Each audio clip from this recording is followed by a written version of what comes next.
আপনিও যদি আমার মতো একজন মোমো লাভার হয়ে থাকেন তাহলে ভিডিওটা আপনার জন্যই। আমি এখানে পেঁয়াজ এবং মুরগির মাংসটাকে একসাথে পজ দিয়ে দিয়ে ব্লেন্ডারে ভালো করে কিমা করে নিয়েছি।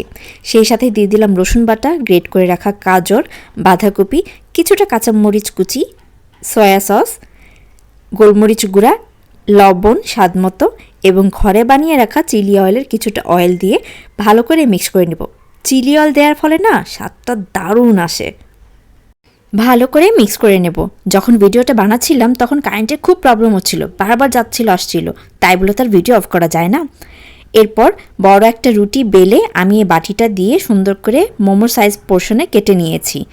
এরপর তাতে মাংসের মিক্সচারটা দিয়ে সাইডে পানি লাগিয়ে মোমো শেপ করে নেব।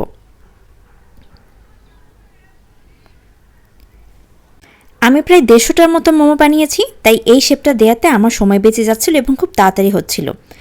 স্টিম করে নিয়ে গরম গরম চিলি অয়েল দিয়ে খেয়েছি। উফ, কি মজা!